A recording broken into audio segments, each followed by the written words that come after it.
কখনো চিন্তা করেছিলাম যে আমেরিকার এক পাহাড়ের উপর থাকবো আর আমার নিজের গাছের লাল শাক খাবো? না, চিন্তা করিনি।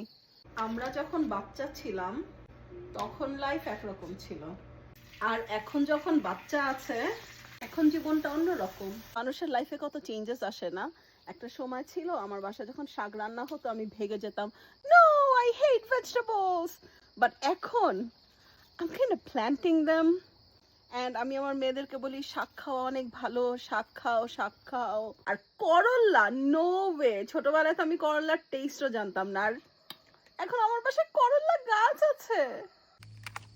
প্রতিটা মুহূর্তে চিন্তা করি যে দিনগুলো কত সুন্দর ছিল, এই মুহূর্তটাকে সুন্দর করি যেন পরে গিয়ে একই কথা বলতে পারি, ঠিক না? সব প্রবাসী বাংলাদেশিদের একই কাহিনী। বাংলাদেশে জীবনে কাজ করতাম না, রান্না করতে তো আমি পারতামই না।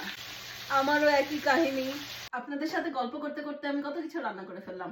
মাছ, চিংড়ি মাছ দিয়ে লাউ শাকের ভর্তা, চিংড়ি মাছ দিয়ে লাল শাক, ডাল, স্যালাড। কারণ মেয়েদেরকে রান্না আর শপিং শেখাতে হয় না। ভিডিওটি ভালো লাগলে সঙ্গে থাকুন। Bye bye.